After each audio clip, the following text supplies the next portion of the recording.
오늘은 5월 14일 수요일 저녁 예배 시간입니다. 함께 여러분들하고 말씀을 나누게 되었는데, 오늘 말씀의 제목은 3단 계획, 사람들을 향하신 하나님의 3단 계획. 아주 기초적이고 기본적인 것들을 다시 한번 정리하면 좋겠다 하는 생각을 갖게 되었어요. 오늘 이 말씀을 나누게 된 가장 초보적인 근간이 되는 말씀은 뭐였냐면, 데살로니가 전서 5장에 나오는 말씀인데 5장 19절 이렇게 됩니다만, 제가 이제 그 앞에부터 잠깐 같이 읽어보면 5장 16절에 보게 되면 항상 기뻐하라, 그리고 17절에는 쉬지 말고 기도하라, 그죠? 그리고 18절에는 범사에 감사하라, 그죠? 그리스도 예수 안에서 너희를 향한 하나님의 뜻이다, 이렇게 말하죠. 그런 다음에 19절에 뭐라고 나오면 성령을 소멸치 말며, 그리고 20절에 예언을 또 멸시치 말며, 이렇게 내용이 나옵니다만, 오늘은 요 성령을 소멸치 말며에 대해서 잠깐 같이 나누면서 요 3단계 이야기를 하려고 합니다. 여기서 보면 성령을 소멸치 말라, 이렇게 분명히 주님이 바울을 통해서 말씀을 하셨습니다. 그러면 우리가 한번 생각해 볼 게 뭐냐 하면, 성령을 소멸치 말라는 게 무슨 뜻일까? 그죠? 한번 생각을 해 보셔야 되겠죠? 성령을 소멸시키면, 그죠? 이제 오늘 같이 제가 질문을 던져놓고 생각을 해보려고 그러는 거예요. 성령을 소멸치 말라 그랬는데, 그러면 성령을 만약에 소멸하면 성령께서 사라진다는 말일까? 다시 말하면 성령님이 없어진다는 말일까? 그러니까 내가 성령을 소멸케 하면, 오늘 여기 경고의 말씀대로 내 안에 계신 성령을 소멸치 말라, 다른 말로 말하면 성령의 불을 끄지 말라, 이런 거거든요. 그럼 만약에 내가 성령의 불을 끈다면, 성령을 소멸케 한다면 내 안에 계신 성령은 그럼 사라지는 걸까? 없어지는 걸까? 하는 점에 대해서 우리가 의문을 가지고 풀어갔으면 좋겠어요. 자, 그러면 두 가지의 견해로 생각을 해볼 수 있을 것 같아요. 하나는 뭐냐면, 성령을 소멸하면 성령이 없어지는 건 맞지만 구원은 유지된다. 그러니까 구원은 유지되는데 뭐만 사라진다? 성령만 사라진다. 그렇게 볼 수 있는 견해가 있을 수 있고, 또 하나의 견해는 성령이 없어지면서, 성령을 소멸하면 성령이 사라지면서 없어지면서 구원도 취소가 된다. 그죠? 이렇게 이제 이 두 가지 중에 그러면 어느 쪽이 맞을까? 성령을 소멸치 말라는 것은 성령이 사라진다, 없어진다, 그런 뜻인가? 성령의 불을 끄지 말라는 뜻인데, 그러면 성령을 소멸치 말라는 말은 성령은 사라지지만 구원은, 한 번 받은 구원은 그대로 유지되느냐, 아니면 성령이 사라지면서 구원도 취소가 되느냐, 이 두 가지 중에 이렇게 이야기를 해보려고 그러는 건데, 답은 이렇습니다. 제가 가지고 있는, 제 목회적 입장에서 가지고 있는 답은 이 둘 중에 있지를 않다. 저는 그렇게 생각을 해요. 제가 가지고 있는 답은 뭐냐 하면, 성령을 소멸치 마라, 성령의 불을 끄지 말라라고 말하는 것은 성령의 불이 꺼질 수는 있지만 성령은 그대로 계신다. 저는 이게 성경적 정답이라고 생각이 되어지는 거예요. 그러면 정말 성령을 소멸했어요. 성령의 불을 껐어요. 오늘 이렇게 경고를 하신 것은 성령을 소멸하는 사람이 있다는 뜻이거든요. 그랬을 때, 그러면 성령이 소멸됐음에도, 성령의 불이 꺼졌음에도 불구하고 구원은 그대로 유지되느냐? 그럼 성령은 사라졌는데 구원은 되는 거냐? 성령이 사라지면서 구원도 취소가 되느냐? 그 두 가지 견해는 저는 다 아니라고 보는 것이고, 제가 가진 견해는 성령의 소멸하게 되면 성령의 불은 꺼지지만 성령은 여전히 그 안에 계셔서 구원은 잃어버리지 않는다. 이렇게 이제 얘기되는 거거든요. 이것의 이제 핵심적인 성경 근거는 뭐냐 하면 로마서 8장 9절에서 10절 말씀이 되겠습니다. 시작. 만일 너희 속에 하나님의 영이 거하시면 너희가 육신에 있지 아니하고 영에 있나니 누구든지 그리스도의 영이 없으면 그리스도의 사람이 아니라. 또 그리스도께서 너희 안에 계시면 몸은 죄로 인하여 죽은 것이나 영은 의로 인하여 산 것이니라. 이렇게 9절 10절에 하나님의 영, 그리스도의 영, 그리스도 이렇게 나오죠. 그럼 다시 말하면 성부 하나님, 성자 하나님, 성령 하나님 이렇게 말할 수 있는데 이 세 분이 다 어디에 초점이 있냐면 너희 안에 있어야 한다 이런 얘기가 되는 거예요.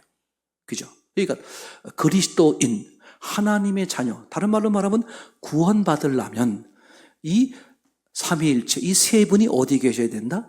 너희 안에 계셔야 된다. 이렇게 얘기죠. 다시 말하면 성령이 소멸되어서 성령의 불이 꺼져서 성부 하나님, 성자 하나님은 계신데 성령 하나님이 만약에 사라졌다면, 그죠? 그것은 성경적으로 모순이 있다고 저는 이렇게 보는 거예요. 그래서 분명한 것은 예수님을 우리가 영접할 때 성자 하나님을 영접할 때 동시에 성부 하나님, 성령 하나님이 뭐 하신다? 함께 내조하신다. 아멘. 그러면 저 사람이 구원받아서 저 사람이 하나님의 자녀야. 그 기준이 뭐냐 하면 중요합니다. 그 기준이 뭐냐 하면 삼위일체 하나님이 내 안에 계실 때. 아멘. 자, 그러면 이것을 이제 삼위일체 한 하나님이시지만 이제 굳이 이것을 이렇게 좀 구분적으로 세분화시켜서 말씀하면 성령께서 내주하실 때 뭐가 된다? 그걸 구원이라고 말한다. 그러니까 마가복음 1장에서 그죠? 예수 그리스도의 복음의 시작이라고 말하면서 침례 요한을 소개했어요. 근데 침례 요한이 뭐라고 증거했습니까? 나는 물로 침례를 주거니와 내 뒤에 오시는 분은 무엇으로? 성령으로 침례를 주실 분이다. 아멘. 그래서 침례 요한이 물 침례를 주다가 자기의 사역을 마감했어요. 그럼 이제 할 일이 뭐겠습니까? 이 침례 요한의 증언에 의하면 예수님은 무슨 침례를 해야 돼? 성령 침례를 해야 되는 거죠. 그래서 예수님의 성령 침례는 뭐냐? 예수님이 사역하시다가 십자가에 죽으시고 부활하셔서 영으로 강림하는데 어디로 강림해요? 사람의 심령 속으로 강림하는 그게 성령 강림절, 성령 침례. 그러니까 그죠? 성령 침례, 성령님이 우리 몸 안에, 우리 영 안에 내주하실 때 그것이 하나님의 자녀여 거듭난 자여 구원받은 거다. 그러니까 구원은 반드시 삼위일체 하나님이 어디에? 내 안에 실체로 계셔야 된다. 이해되겠죠? 성부 하나님, 성자 하나님이 계신데 성령 하나님은 내가 죄를 지어서 떠나버리셨다. 이러면 전체적으로 어떻게 돼? 모순이 되어버리는 거예요. 내가 죄를 짓고 내가 주인 되어 살면 성령이 소멸됩니다. 성령의 불이 꺼지는 거죠. 그렇다고 해서 성령님이 내 안에서 떠나는 것은 아닌 거죠. 그죠? 이게 성경에서 아주 분명하게 정리를 하는데 이것을 우리에게 잘 보여주는 이야기가 지금 제가 말씀드리려고 하는 요 3단계 전략이라고 할까요? 3단 괴해. 자, 그래서 첫 번째 단계를 보면 첫 번째 단계 생령. 다시 말하면 창세기 2장 7절에 등장하는 1단계가 생명에 대한 이야기가 되겠습니다. 7절 우리 한번 같이 읽어보겠습니다. 시작. 여호와 하나님이 흙으로 사람을 지으시고 생기를 북코에 불어넣으시니 사람이 생명이 되었다. 아멘. 자, 이걸 그림으로 보면 이렇게 표현해 볼 수 있겠습니다. 어떻게 되겠습니까? 그죠? 생명은 곧 뭐다? 흙으로 만들어진 사람에다가 뭐가? 생기, 하나님의 영이 뭐 하는 거예요? 더해지는 거죠. 그러니까 흙으로 만들어진 사람에게 누가 들어오시는 거예요? 하나님이 들어오시는 거야, 쉽게 말하면. 그죠? 하나님이 들어오심으로써 사람이 뭐가 되어버린다? 생명, 영이 살았다. 아멘. 자, 여기서 이제 생명이란 단어 자체가 영이 살았다는 말인데 이게 중요합니다. 그럼 생명이란 단어를 해석할 때 어떻게 하는 거냐면 항상 전제가 중요해요. 전제가 잘못되면 해석을 어떻게 하겠어요? 잘못하겠죠. 그러니까 다시 말하면 영은 어떤 경우도 죽지 않습니다. 그죠? 영은 뭐예요? 시간과 공간을 초월하니까 영원히 존재하는 거죠. 그게 영입니다. 그죠? 그런데 생명, 그러면 영이 살았다. 그럼 무슨 말이 나올 수 있겠습니까? 사영, 영이 죽었다. 이런 말이 나올 수 있는 거죠. 왜냐하면 성경에 지금 생명, 영이 살았다. 이렇게 말했으니까. 근데 영은 자체가 어떻게 돼? 예, 영원한 존재다. 죽지 않는다. 그런 말이죠. 그런데 성경은 또 뭐라고 썼어요? 영이 살았다. 그러면 주님이 말씀하신 대로 생명의 의미는 뭐가 돼야 되는 거냐면 영은 영원히 죽지 않는 거니까 죽지 않은 영인데 왜 생명 이런 단어를 썼을까? 하나님이 함께한 영을 뭐라 그런다? 생명. 그럼 하나님의 영이 없는 영을 뭐라 그런다? 그걸 사영, 죽은 영이다. 그죠? 사영, 뭡니까? 사람에게서 하나님이 뭐 하는 거예요? 하나님이 떠났을 때, 즉 사실은 사람이 떠나는 거죠. 사람이 하나님을 떠나버리는 거예요. 그럼 어떻게 돼? 영이 있음에도 불구하고 뭐라고 말해요? 영이 죽었다. 이렇게 말하는 거잖아요. 그래서 이제 뭘 보여주는 거냐면 1단계 사람을 향하신 하나님의 계획이 뭐냐? 하나님의 영이 사람의 영에 뭐 하는 거예요? 함께 있는 것. 즉 생명이 1단계 이제 우리에게 보여준 모습이죠. 이해가 되겠죠? 그런데 이 창세기 2장 7절에서 이루고 있는 생명은 하나님이 어떻게 하는 거예요? 하나님의 영이 사람의 영에 일방적으로 들어온 거예요. 사람의 동의를 얻고 들어온 게 아니라 어떻게 하세요? 하나님이 일방적으로 들어와 버리는 것이죠. 아시겠죠? 자, 그럼 하나님은 사람과 무슨 관계를 원하고 싶은 거냐면 인격적 관계를 원하시는 거예요. 근데 지금 첫 번째 단계에서는 어떻게 했어요? 인격적이 아니라 일방적으로 들어와 계시는 것이죠. 그러니까 이것은 무슨 뜻이냐? 하나님이 사람들을 향한 하나님의 계획이 무엇인지를 어떻게? 일방적으로 하는 걸 통해서 보여주는 거죠. 그죠? 얘기되겠죠?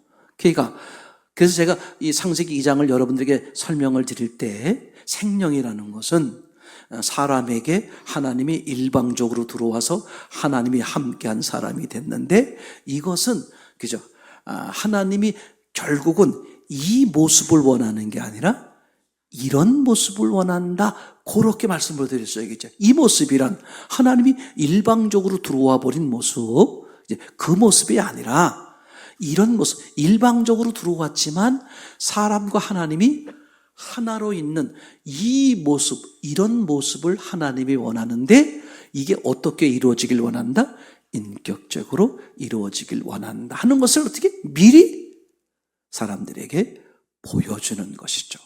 아주 중요합니다. 자, 그러면 이제 2단계 얘기를 이제 보려고 그러는데 1단계에서 하나님이 어떻게 일방적으로 들어오셨으니까 일방적으로 이루어진 것은 어떻게 된다? 이건 반드시 깨지게 돼 있다. 그래서 결국은 사람이 뭘 합니까? 하나님이 먹지 말라고 선악과를 따먹으면서 다시 말하면 하나님과 뭐에 결렬되는 얘기 되겠죠. 그래서 죽은 영, 즉 시체, 죽은 사람 이렇게 돼버린 거잖아요.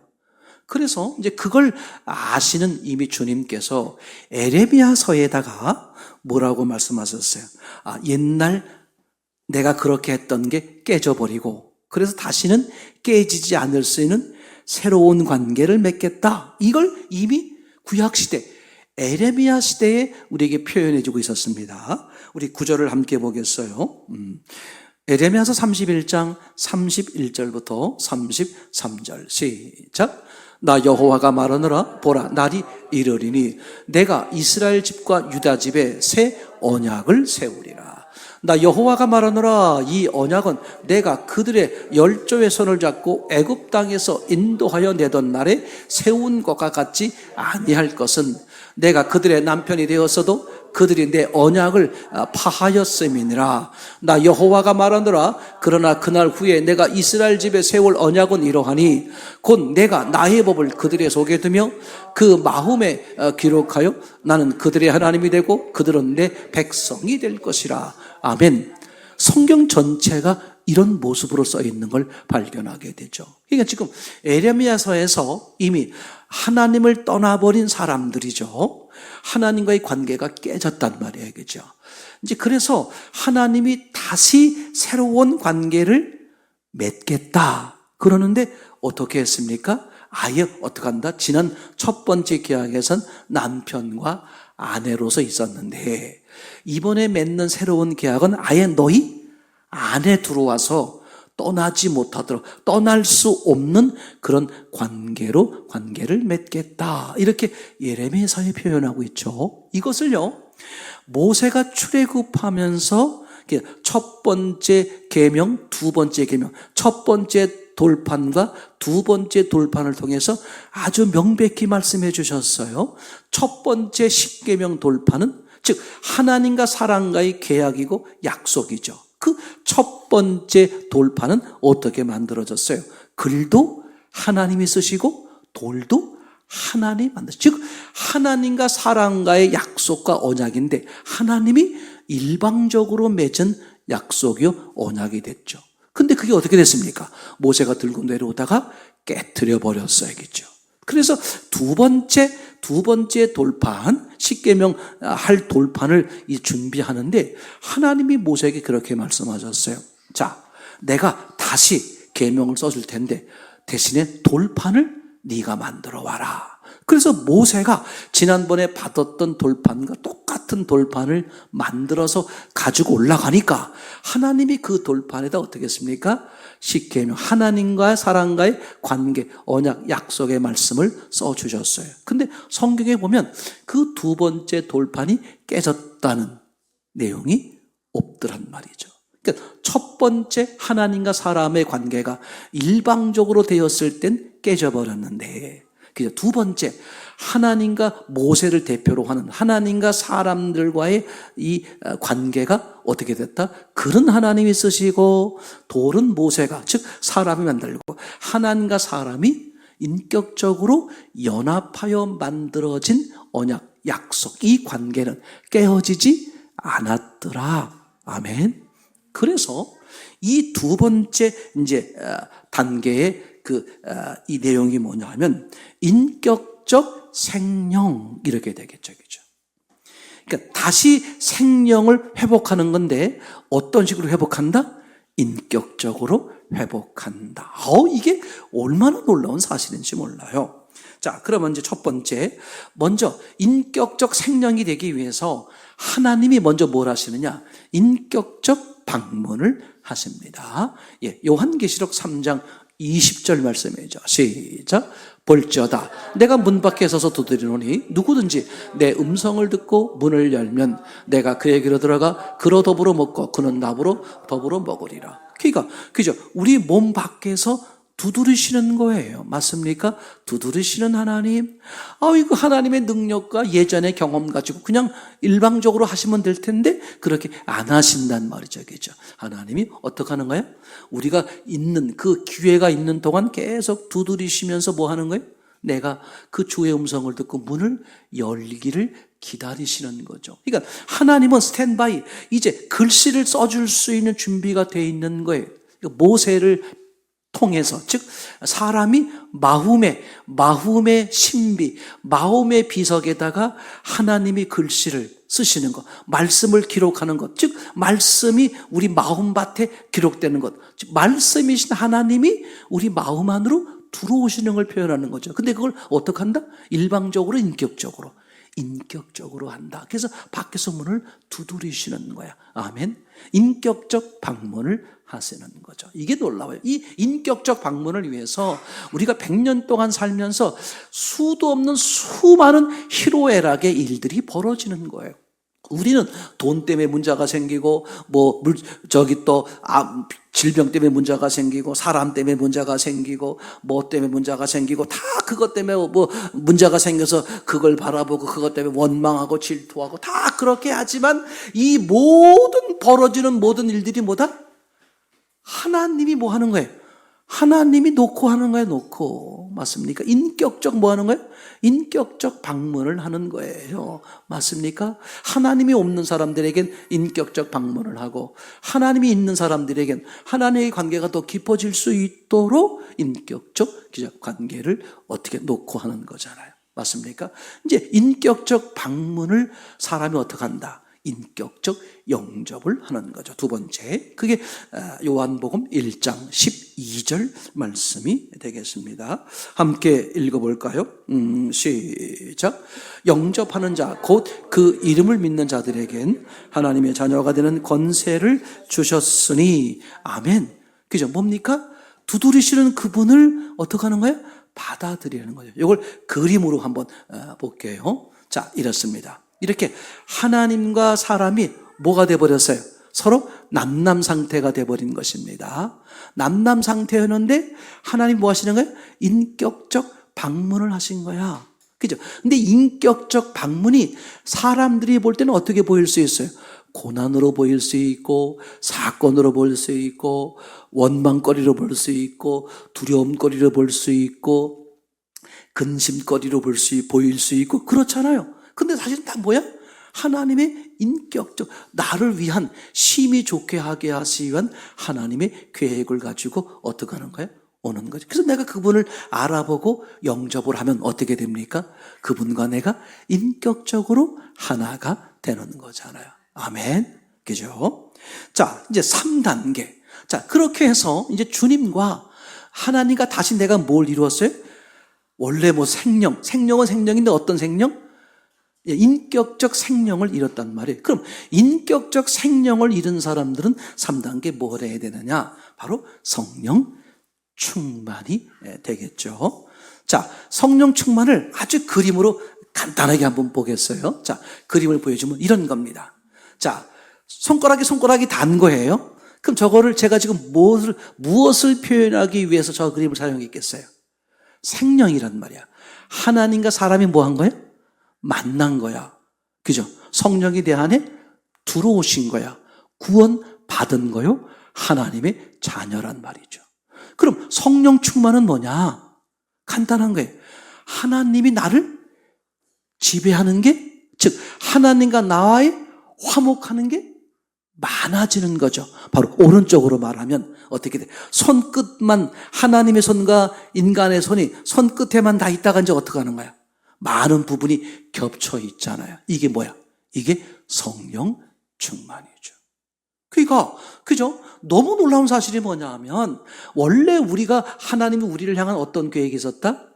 그죠? 생명의 계획이 있었다. 근데 생명의 계획이 일방적으로 하셨기 때문에 깨지고 말았어. 선악과를 먹음으로 선악과를 먹은 이후에 모든 인간은 하나님과 우리가 남남이 되어버린 거죠.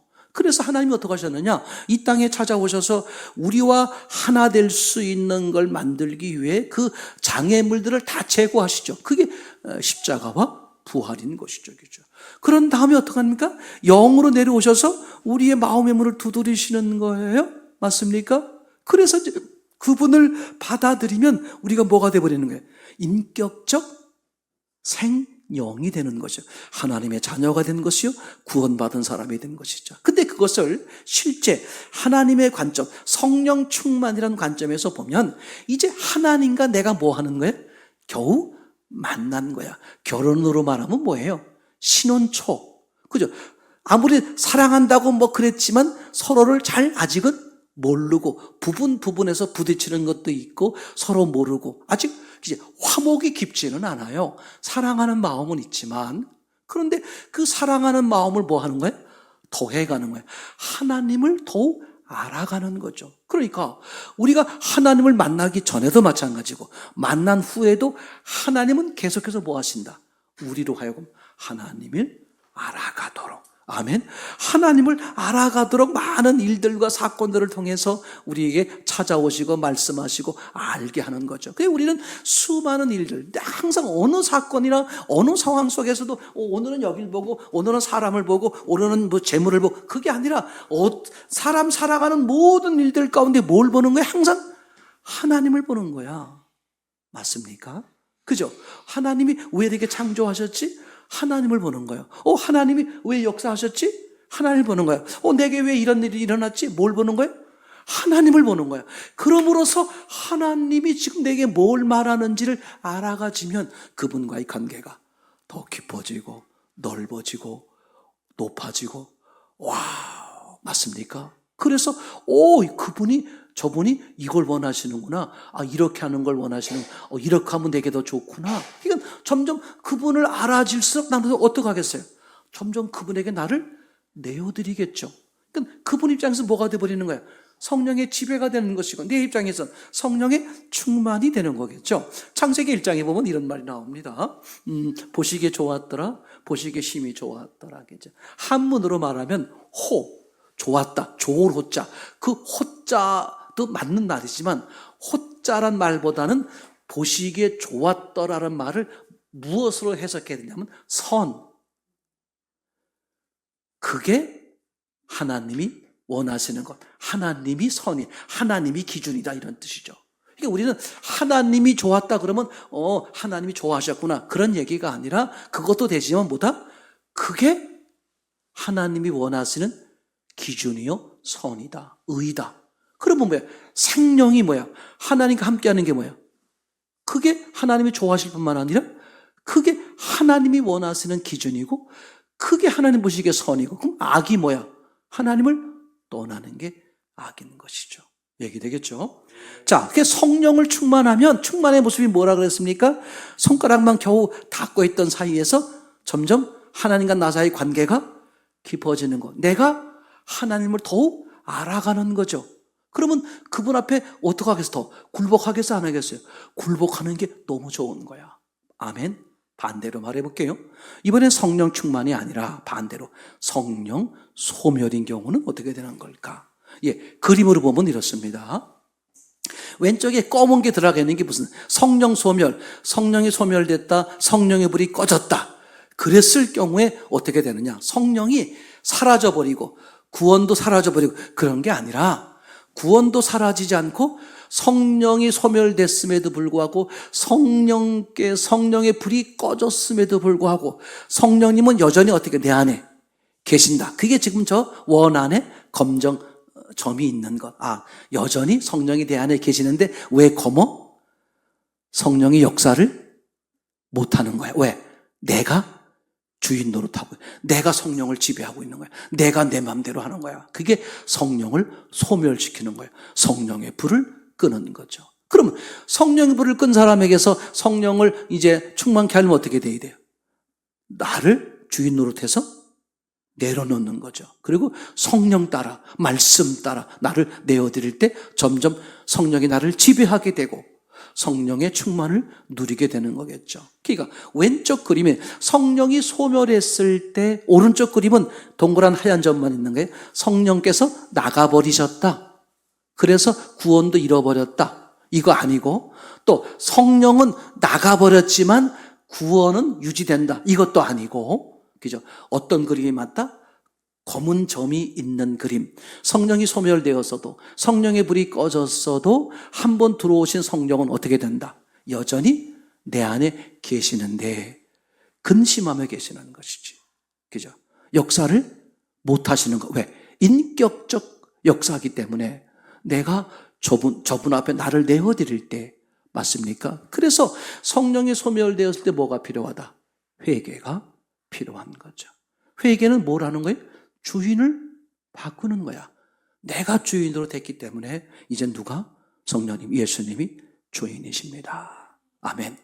큰 결론의 얘기는 결국은 이렇게 되는 거죠. 성령을 소멸치 말라고 말하는 것은 성령의 불을 끄지 말라는 말인데, 그럼 성령을 소멸하면 어떻게 되느냐? 그죠? 성령이 사라져고 성령이 없어져 나가버리고 구원도 없어지고 그런 게 아니라, 그죠? 한번 들어오신 성령님은 어떻게 하신다? 여전히 계신다. 역사를 못 하실 뿐이다. 그래서 최소한의 구원은 유지된다. 그래서 불 가운데 구원하는다. 이런 말이 있는 거잖아요. 맞습니까?